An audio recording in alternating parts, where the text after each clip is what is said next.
57 years ago, on March 15, 1953, Army nurse Margaret Thompson sent her final radio transmission from a medical convoy retreating through the frozen mountains of Korea. "We have wounded who cannot be moved." Her voice crackled through the static to headquarters. "I'm staying with them." Those were the last words anyone would hear from the 24-year-old nurse from Columbus, Ohio, who had volunteered for one of the most dangerous assignments of the Korean War. Margaret's disappearance plunged her family into a nightmare that would span more than half a century. Her parents, Robert and Helen Thompson, received the dreaded telegram 2 weeks after she vanished. Missing in action, presumed dead. But Helen Thompson, a mother's intuition burning bright despite official declarations, refused to believe her daughter was gone. "Margaret would have found a way to survive," she told reporters in 1954. "She was the strongest person I knew." The military investigation was swift, but ultimately fruitless. Enemy fire had scattered the convoy across treacherous mountain terrain. Bodies were recovered, some never identified, but Margaret Thompson was not among them. Her medical bag, her personal effects, even her dog tags, everything had vanished into the Korean winter. The case was quietly archived, another casualty of a forgotten war, filed away in the massive bureaucratic machinery of military record-keeping. For the Thompson family, however, the silence was unbearable. Robert Thompson, a factory foreman who had served in World War II, understood military protocol but couldn't accept the lack of answers. He wrote letter after letter to military officials, to senators, to anyone who might listen. "My daughter didn't just disappear," he insisted in a 1955 letter to the Secretary of Defense. "Someone, somewhere, knows what happened to her."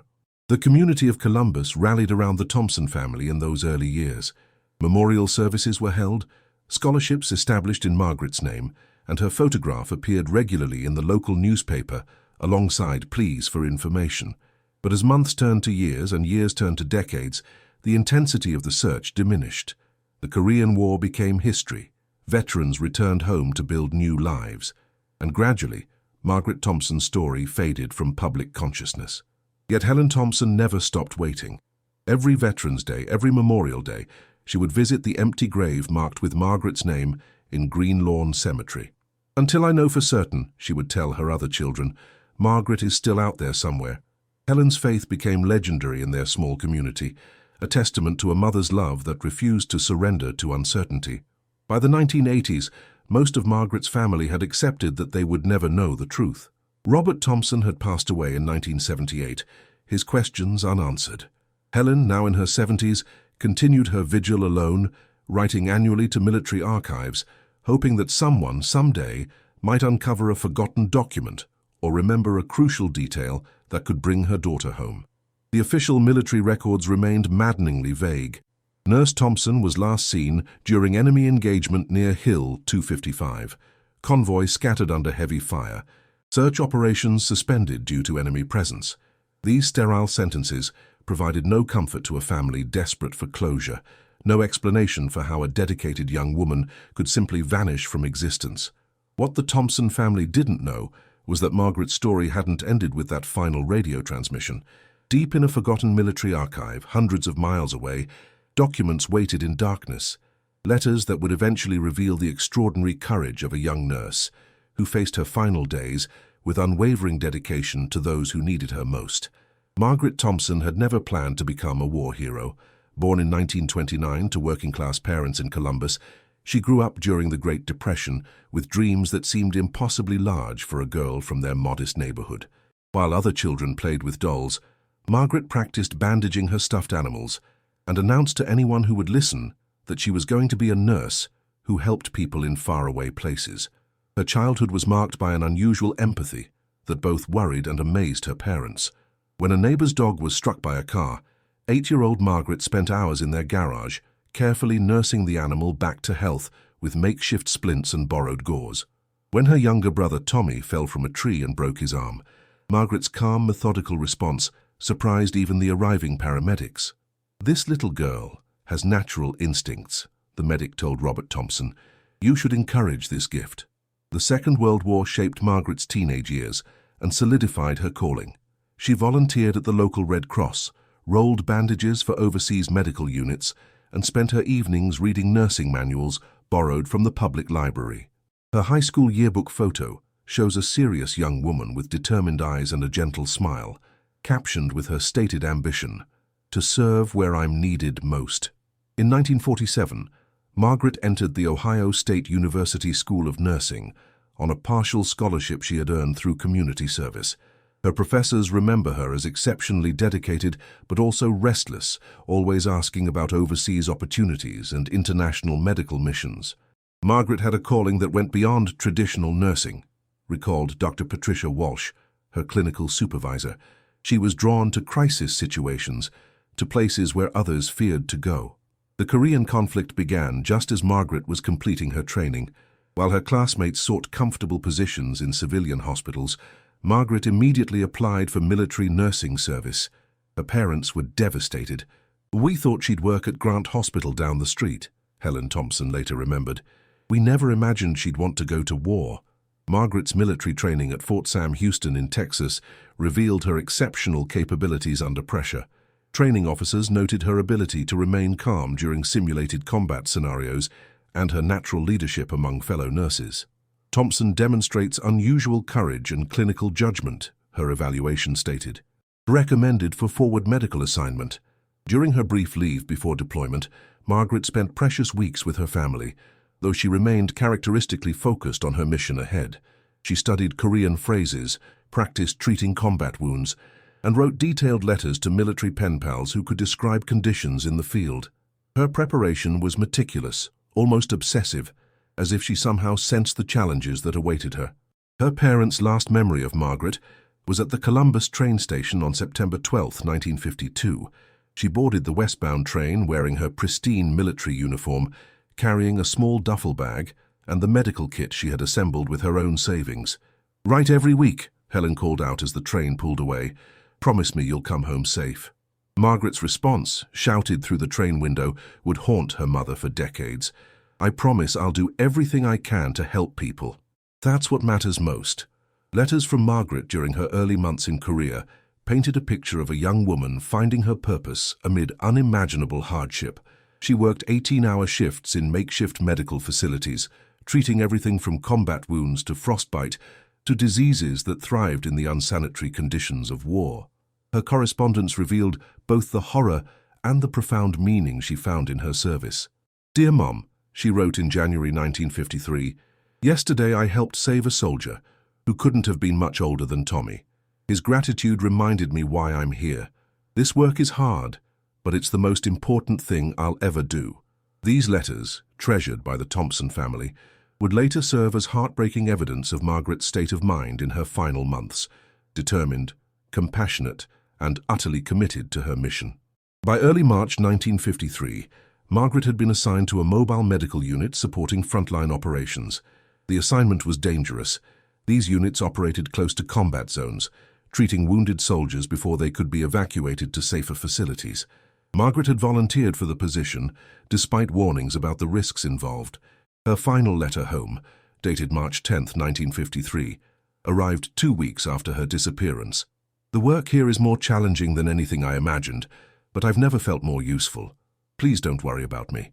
I'm exactly where I need to be." Hidden in those words was both a farewell and a promise that would only be understood decades later, when the truth about Margaret Thompson's final days finally emerged from the shadows of forgotten history. The mobile medical unit that would become Margaret Thompson's final assignment operated under conditions that tested even the most experienced combat medics.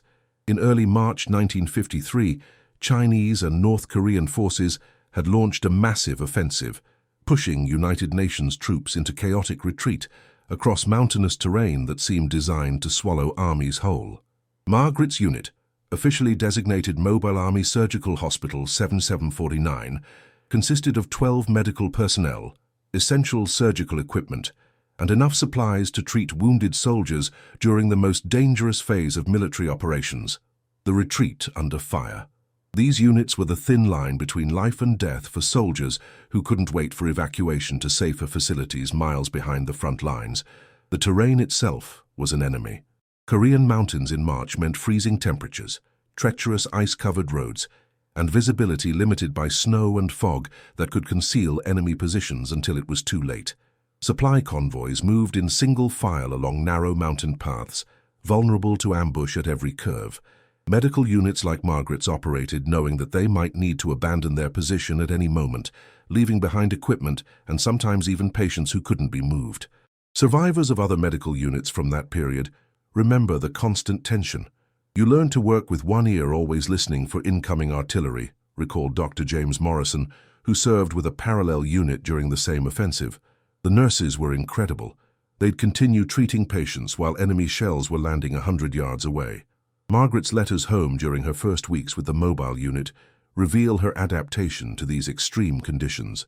"We set up our medical station in whatever shelter we can find, abandoned buildings, caves, sometimes just tents pitched in frozen valleys," she wrote to her family. "The wounded keep coming, and somehow we keep saving lives. I've never worked so hard or felt so needed." The military situation deteriorated rapidly throughout early March.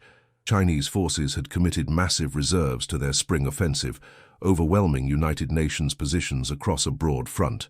Retreat became inevitable, but medical units faced an impossible dilemma: abandon their wounded patients or risk capture while attempting to evacuate men too severely injured to travel. Margaret's unit commander, Colonel William Hayes, later testified during military investigations that Nurse Thompson had consistently volunteered for the most dangerous assignments. "When we needed someone to stay with critically wounded soldiers during enemy contact, Thompson always stepped forward," Hayes remembered. "She had absolutely no fear, or if she did, she never let it affect her work." The convoy that would become Margaret's final assignment departed from a temporary medical station near Hill 255 on the morning of March 15, 1953. Intelligence reports indicated that Chinese forces were advancing rapidly, threatening to cut off all retreat routes within hours. The convoy carried 12 severely wounded soldiers who required constant medical attention during the dangerous journey to safety. Margaret had volunteered to accompany the wounded, despite knowing the risks. The convoy route wound through 15 miles of mountain passes, where enemy forces could attack from concealed positions above the road. Previous medical convoys had been targeted specifically because enemy commanders knew that attacking medical personnel created maximum psychological impact on American forces. Weather conditions that morning were deteriorating. Heavy snow limited visibility to less than 50 yards, and radio communication with headquarters became increasingly unreliable. The convoy's military escort consisted of only 8 soldiers, insufficient protection if they encountered significant enemy resistance, but all that could be spared from the general retreat.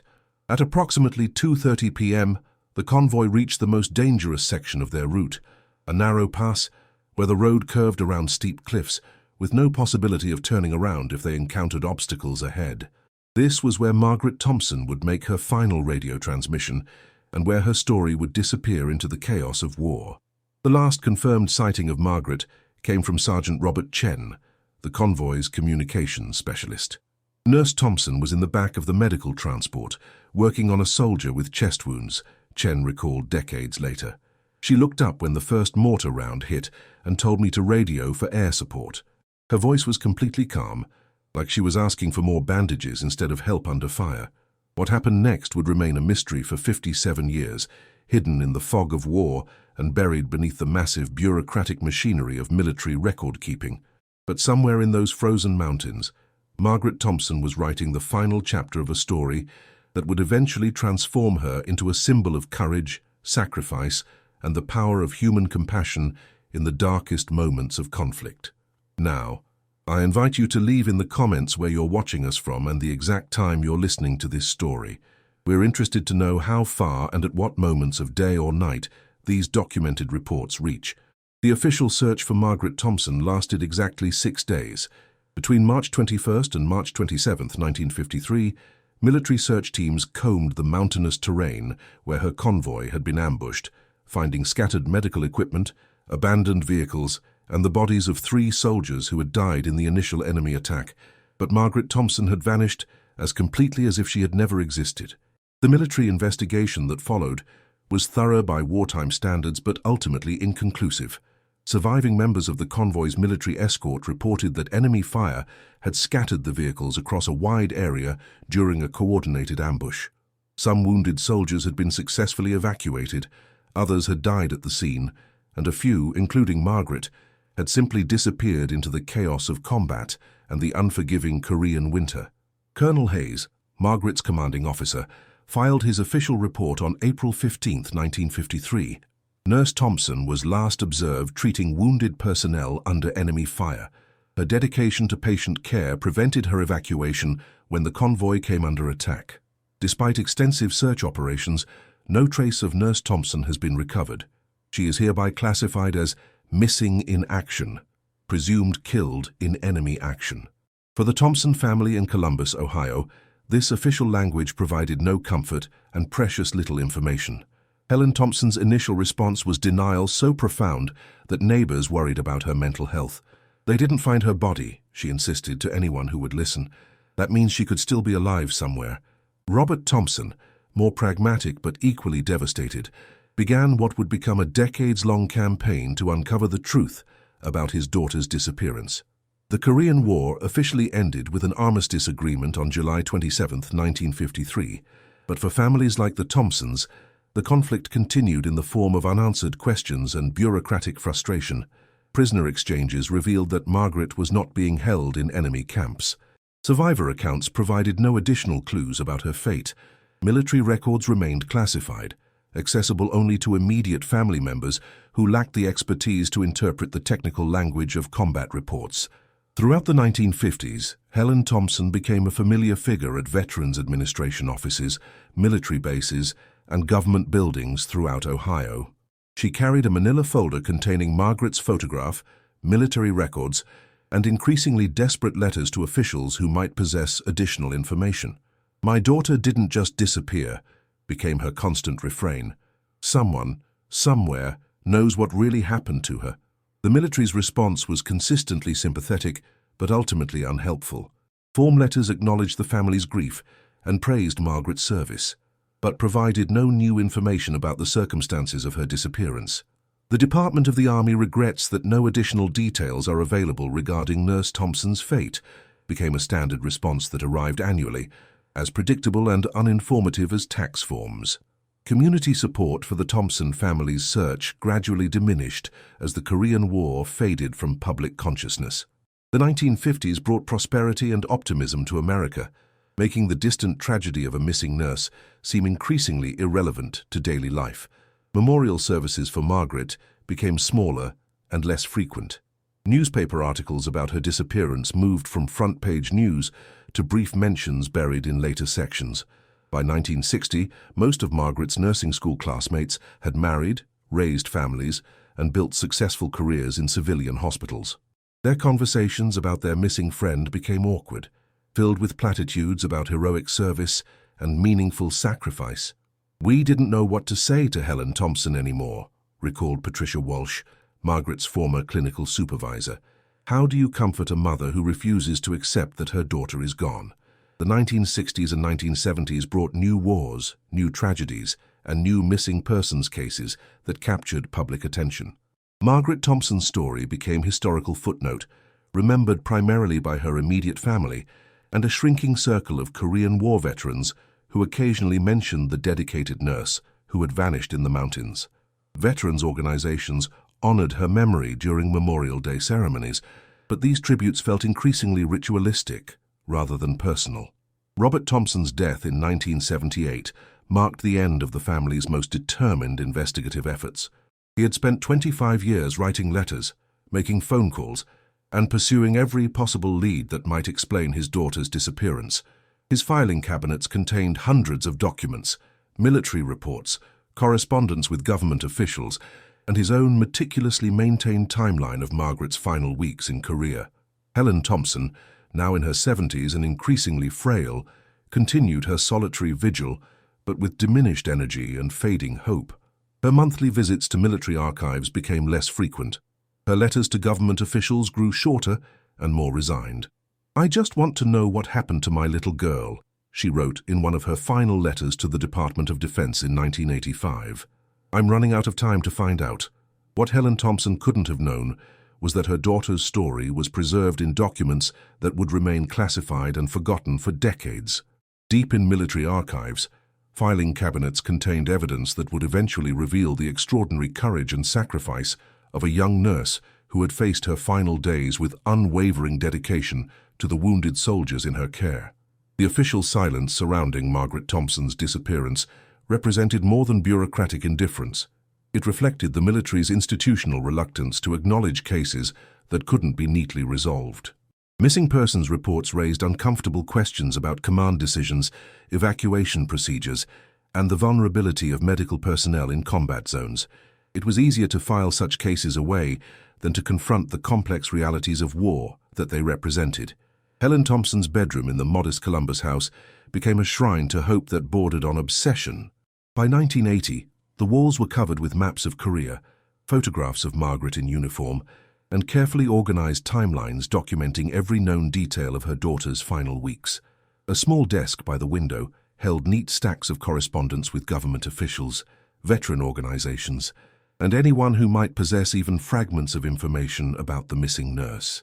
Every morning for 27 years, Helen began her day by reading Margaret's letters from Korea, as if repetition might reveal hidden clues that previous readings had missed. She had memorized every word, every date, every casual mention of fellow nurses or military personnel who might someday provide crucial testimony. Her devotion to these documents was religious in its intensity, a daily ritual that sustained her belief that Margaret's story had not yet reached its conclusion. The neighborhood children grew up knowing Mrs. Thompson as the sad lady who talked to anyone about her daughter who had gotten lost in the war. Helen kept Margaret's high school graduation photograph in her purse and would show it to grocery store clerks, mailmen, and strangers on buses, always asking if they had served in Korea and might have encountered a nurse matching her daughter's description. Helen's other children, Margaret's siblings Tommy and Sarah, watched their mother's decades-long vigil with a mixture of admiration and concern. Tommy, who had become a mechanic and started his own family, made weekly visits to check on Helen, but struggled to understand her inability to accept Margaret's death. "Mum, it's been 30 years, he would say gently. Margaret isn't coming home." But Helen's faith had evolved beyond rational hope into something approaching spiritual conviction. She attended Mass daily at St. Catherine's Church, lighting candles and praying for Margaret's safety, or alternatively, for divine revelation about her daughter's fate. Father Michael O'Brien, who served as the parish priest throughout Helen's long ordeal, remembered her as a woman whose grief had been transformed into a form of holy persistence. Helen Thompson never stopped believing that God had a purpose for her suffering, Father O'Brien recalled years later. "She told me once that her job was to keep Margaret's memory alive until the truth could be revealed. She saw herself as a guardian of her daughter's story, protecting it from being forgotten by a world that had moved on to other concerns." The 1980s brought new challenges to Helen's quest. Military records from the Korean War were being transferred to different archives, reorganized according to updated filing systems, and in some cases, accidentally destroyed during facility renovations. Government personnel who had worked on Korean War cases were retiring or dying, taking their institutional memory with them. The bureaucratic machinery that might have held answers was becoming increasingly inaccessible. Helen adapted to these obstacles with remarkable resourcefulness. She learned to navigate government filing systems, to interpret military terminology, and to identify which officials might have authority to declassify relevant documents. Her dining room table became a command center where she plotted strategies for approaching new leads, maintained correspondence with dozens of contacts, and organized the growing collection of documents she had assembled. Veterans organizations became Helen's primary allies in her continuing search. Korean War veteran groups invited her to speak at their annual gatherings, where she would display Margaret's photograph and ask if anyone remembered the nurse who had disappeared near Hill 255. These presentations were emotional ordeals for everyone involved.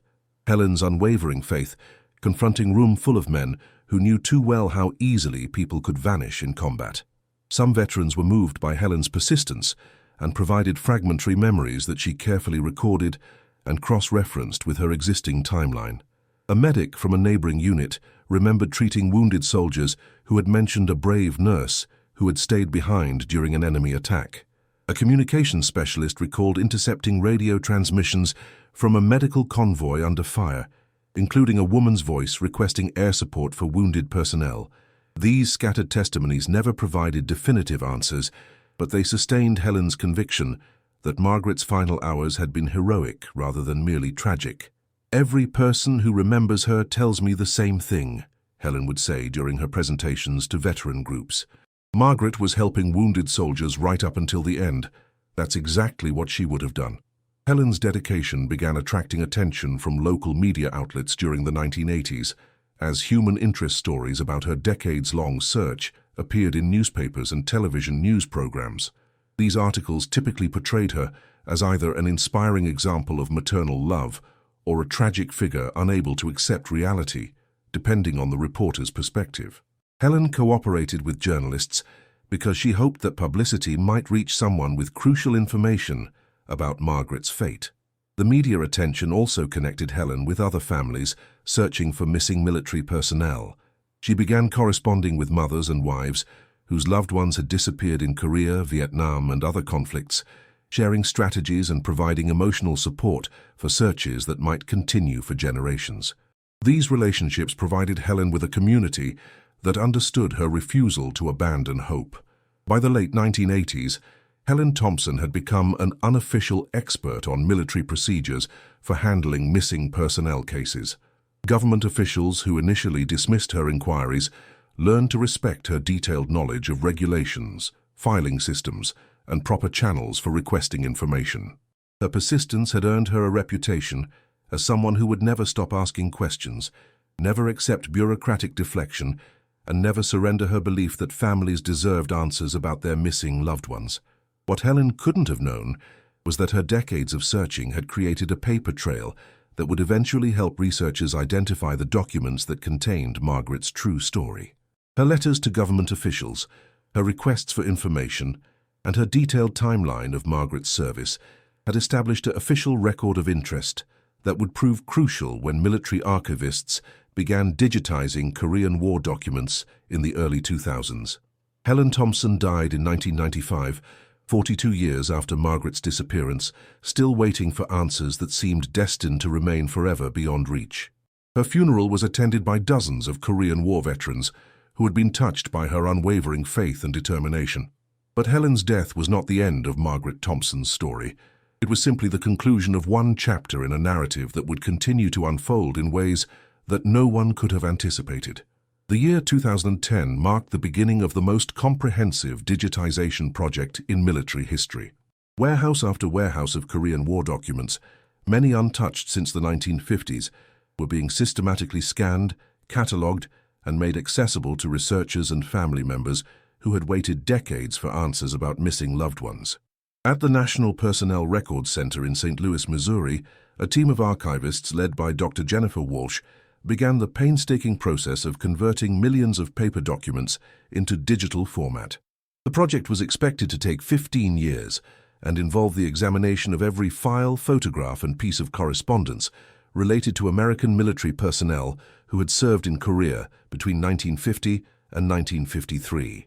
The discovery that would transform Margaret Thompson from a forgotten casualty into a symbol of wartime heroism came on a routine Tuesday morning in March 2010, almost 57 years to the day after her disappearance.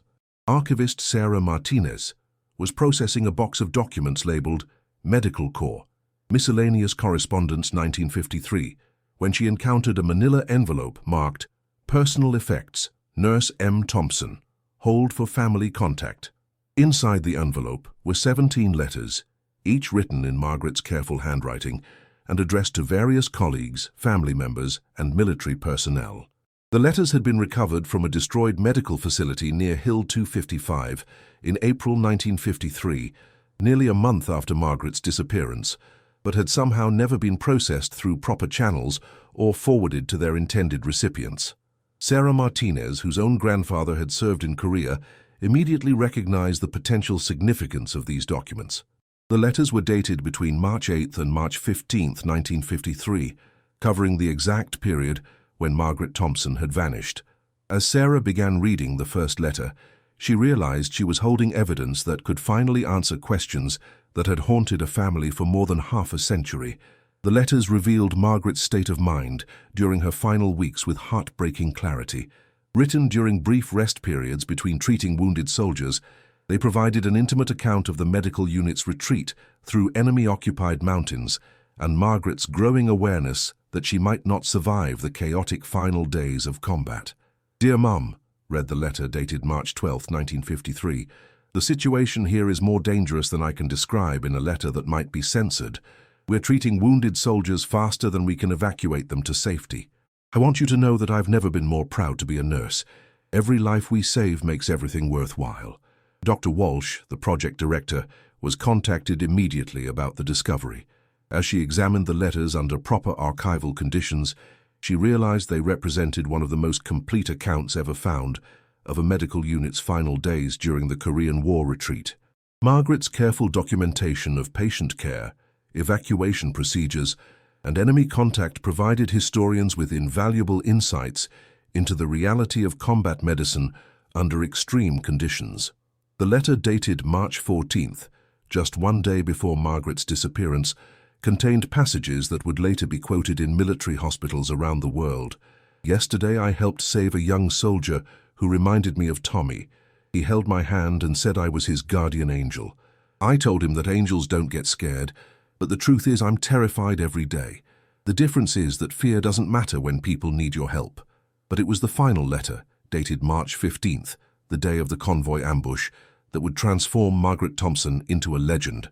Written apparently during the actual attack, the letter was brief but extraordinary in its calm acceptance of almost certain death. "Dear family, if you're reading this, it means I didn't make it home. The convoy is under attack, and I've decided to stay with the wounded soldiers who can't be moved. This is what I trained for, what I came here to do. Please don't mourn for me.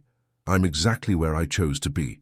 Tell everyone that I died helping people, and that's all I ever wanted. Love always, Margaret."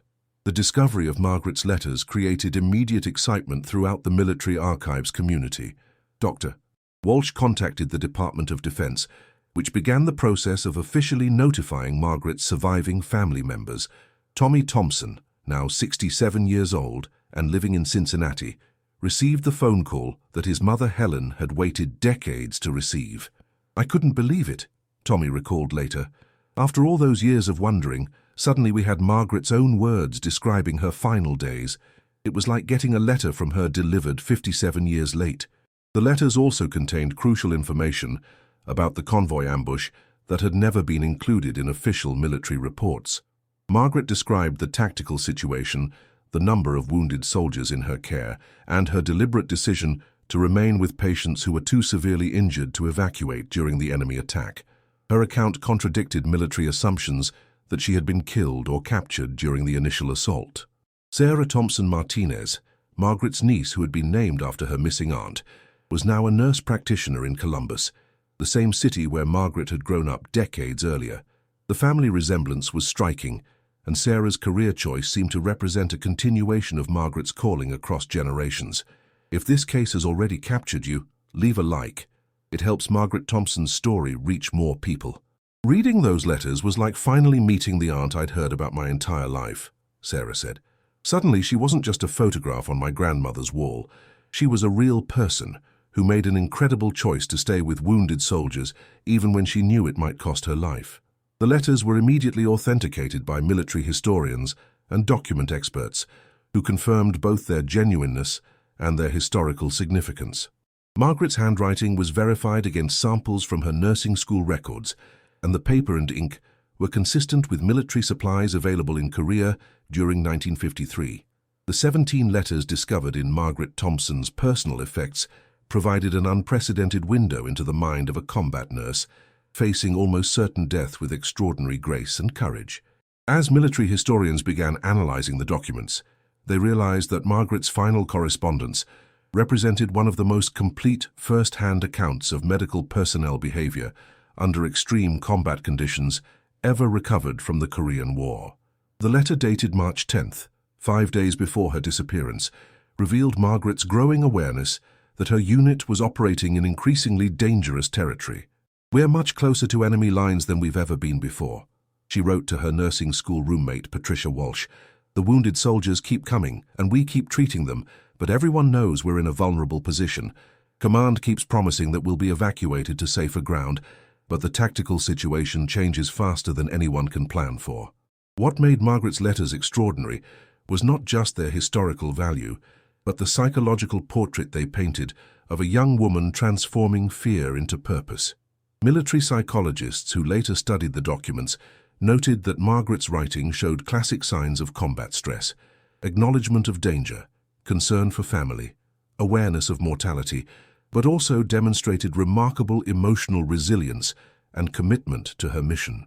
The letter dated March 11th contained passages that would later be used in military medical training programs as examples of proper nursing ethics under combat conditions. "Today, we lost 2 patients we should have been able to save," Margaret wrote. "The frustration is overwhelming, but Dr. Hayes reminded us that we've saved dozens of others who wouldn't have survived without immediate medical attention. I have to focus on the lives we preserve, not the ones we can't." Margaret's correspondence also documented the deteriorating military situation with clinical precision that impressed intelligence analysts decades later. Her descriptions of refugee movements, enemy activity patterns, and communications difficulties provided historians with valuable insights into the final phase of the Chinese Spring Offensive that had forced United Nations troops into chaotic retreat. The letter dated March 12th described the difficult decision to abandon their established medical facility and join the mobile convoy that would become Margaret's final assignment. "We're being forced to evacuate patients who really shouldn't be moved," she explained to her parents. "Some of the wounded soldiers are in critical condition, but staying here isn't safe for anyone. We'll do our best to provide medical care during transport, but it's going to be dangerous for everyone involved." Margaret's final letters also revealed the profound sense of purpose that had sustained her throughout her military service. Rather than expressing regret about her decision to volunteer for combat nursing, she consistently emphasized her gratitude for the opportunity to serve in such a meaningful capacity. "I know you worry about me," she wrote to her mother on March 13th, "but I want you to understand that I've never felt more useful or more needed. The work we're doing here saves lives every single day." The psychological evolution documented in Margaret's letters fascinated military researchers studying combat stress and resilience. Her early correspondence from Korea showed typical adjustment difficulties: homesickness, culture shock, professional challenges adapting to field medicine. But her final letters demonstrated a person who had found extraordinary strength through service to others. Military chaplains who analyzed the letters noted the spiritual dimension of Margaret's final days. While she had never been particularly religious during her civilian life, her correspondence from the mobile medical unit contained increasing references to divine purpose and acceptance of whatever fate awaited her. "I believe God put me here for a reason," she wrote on March 14th. "If that reason is to help wounded soldiers during their darkest hours, then I'm grateful for the opportunity." The tactical information contained in Margaret's letters also provided military historians with new insights into the convoy ambush that had resulted in her disappearance. Her description of the planned route, the timing of enemy contact, and the disposition of wounded patients contradicted several assumptions that had guided the original military investigation in 1953. According to Margaret's account, the convoy had been traveling in daylight because critically wounded patients required continuous medical supervision that would have been impossible in darkness. The decision to use the mountain route, rather than safer but longer valley roads, had been made because several patients were unlikely to survive an extended journey. These details explained why the convoy had been particularly vulnerable to enemy attack. Margaret's final letter, written apparently as the ambush was beginning, provided the most extraordinary evidence of her character and commitment.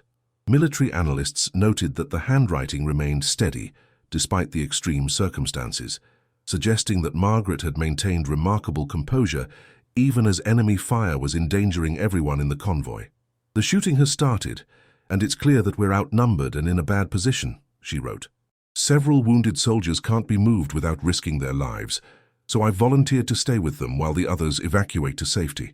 I know what this decision probably means, but these men trusted me to take care of them, and I won't abandon them now." The letter continued with specific medical instructions for the patients in her care, detailed enough that other medical personnel could have continued treatment if they had received her correspondence. Margaret's final words were not pleas for help or expressions of fear. but professional recommendations for managing traumatic injuries under field conditions. Military medical historians recognize that Margaret's behavior during the convoy ambush represented the highest standards of military nursing ethics.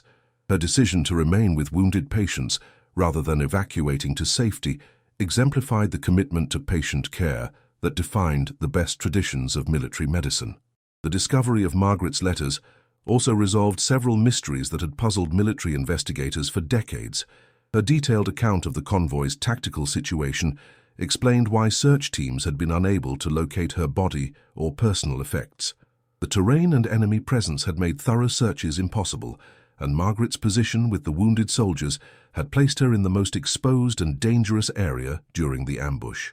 Margaret Thompson's last letter contained medical notations that revealed the extraordinary circumstances of her final hours in heartbreaking detail.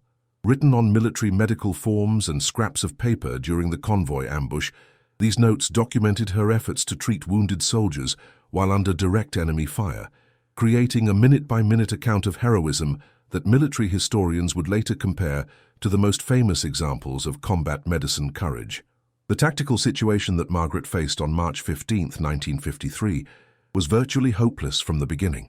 Chinese forces had positioned themselves in elevated positions along the mountain pass, creating a killing field that trapped the medical convoy with no possibility of retreat or effective defense. Enemy mortars and small arms fire had disabled the convoy's vehicles within the first few minutes of the attack, leaving medical personnel and wounded patients exposed in open terrain. Margaret's medical notes, scrawled on the back of patient charts during the ambush, provided a clinical assessment of the tactical situation that impressed military analysts decades later. "Multiple casualties from mortar fragments," she wrote. "3 critical patients cannot be moved without risking immediate death. Enemy fire preventing evacuation, remaining in position to provide medical care."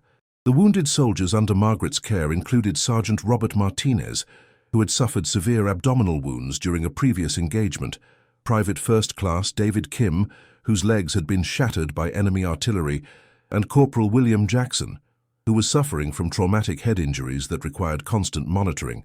All 3 men were considered too critically injured to survive evacuation under combat conditions. Margaret's medical notes documented her methodical approach to treating these patients while under fire. Despite the chaos surrounding her, she continued following proper medical procedures, monitoring vital signs, adjusting medications, and providing psychological comfort to soldiers who were terrified and in severe pain. Her handwriting remained remarkably steady throughout the ordeal, suggesting extraordinary composure under extreme stress. "Martinez stable, but requires constant pressure on abdominal wound," Margaret wrote during what appeared to be a brief lull in enemy fire. "Kim unconscious, but breathing regularly. Jackson responsive, but confused. All 3 patients require immediate surgical intervention beyond my capabilities, doing everything possible to keep them stable until help arrives." Survivor accounts from other convoy members, analyzed in conjunction with Margaret's notes, revealed that she had multiple opportunities to evacuate with less critically wounded patients during the early phase of the ambush. Convoy Commander Lieutenant Colonel Thomas Hayes later testified that he had personally ordered Margaret to abandon her patients and retreat to safer positions, but that she had refused to leave the men under her care. "Nurse Thompson told me that her duty was to stay with the most critically wounded soldiers," Hayes recalled during a 1954 military inquiry. "I explained that remaining in position was essentially a death sentence, but she was absolutely determined. Her exact words were, 'These men trusted me to take care of them, and that's what I'm going to do.'" Margaret's final medical entries, written as enemy forces closed in on her position, demonstrated her continuing efforts to provide professional care even when the situation had become hopeless. She documented medication dosages, described wound conditions, and even provided recommendations for other medical personnel who might eventually reach her patients. The last entry in Margaret's medical notes was addressed directly to whoever might find the wounded soldiers. "All 3 patients have received maximum medical care under field conditions. Martinez requires immediate surgical intervention for abdominal trauma. Kim needs orthopedic surgery for bilateral leg fractures. Jackson must be monitored for signs of increasing intracranial pressure. Please tell their families that they fought bravely and were cared for until the end." Military investigators who studied the site of the convoy ambush in subsequent months found evidence that Margaret had continued treating patients for at least 2 hours after the initial enemy attack. Medical supplies were arranged in systematic fashion around the 3 critically wounded soldiers, suggesting that she had maintained organized medical procedures despite the chaotic combat conditions. The physical evidence also revealed that Margaret had used her own body to shield wounded patients from enemy fire. Bullet impact patterns in the surrounding terrain indicated that she had positioned herself between the soldiers and the primary enemy firing positions, accepting maximum personal risk to provide whatever protection she could offer to the men in her care. Chinese forces had withdrawn from the ambush site by March 17th, allowing United Nations search teams to access the area where Margaret had made her final stand. Recovery teams found the bodies of the 3 critically wounded soldiers she had been treating, arranged in a careful pattern that suggested they had received continued medical care until the moment of their death. Margaret Thompson's body was never recovered, leading to decades of speculation about her ultimate fate. Some military analysts theorized that she had been captured by enemy forces and died in captivity. Others suggested that she had been killed during the final assault and that her remains had been lost in the mountainous terrain that made systematic searches impossible. The letters and medical notes discovered in 2010 provided no definitive answer to the question of Margaret's final moments, but they documented beyond any doubt that she had died performing her duties as a military nurse with extraordinary courage and professionalism. Her decision to remain with critically wounded patients, despite multiple opportunities to escape to safety, represented the highest traditions of military medical service. Military historians who studied Margaret's case noted that her behavior during the convoy ambush exemplified the ethical standards that defined the best traditions of combat nursing. Her refusal to abandon wounded soldiers, even when doing so meant almost certain death, demonstrated a commitment to patient care that transcended personal survival instincts. The 3 soldiers under Margaret's care, Martinez, Kim, and Jackson, had died from their combat injuries despite her efforts to save them, but Margaret's medical notes revealed that her treatment had extended their lives by several hours, providing them with pain relief and psychological comfort during their final moments. In military medical terms, Margaret Thompson had fulfilled her mission completely. The revelation of Margaret Thompson's letters transformed her from a forgotten casualty into one of the most celebrated military nurses in American history. Within months of their discovery in 2010, her correspondence had been translated into multiple languages, studied in military academies worldwide, and cited in medical ethics textbooks as an example of ultimate professional dedication. The Walter Reed Army Medical Center established the Margaret Thompson Award for Combat Nursing Excellence in 2011, recognizing military medical personnel who demonstrated exceptional courage and commitment to patient care under extreme conditions. The award citation specifically referenced Margaret's decision to remain with critically wounded soldiers despite the opportunity to evacuate to safety.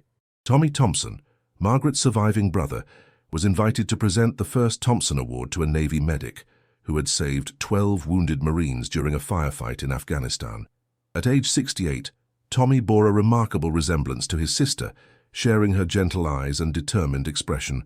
"Margaret would be amazed that people still remember her story," he said during the ceremony. "She never thought of herself as heroic. She was just doing her job as a nurse." Sarah Thompson Martinez, Margaret's niece and namesake, began speaking at nursing schools and military medical facilities about her aunt's legacy. Her presentations combined historical analysis with personal reflection, helping new generations of medical personnel understand the ethical responsibilities that came with caring for wounded service members under combat conditions.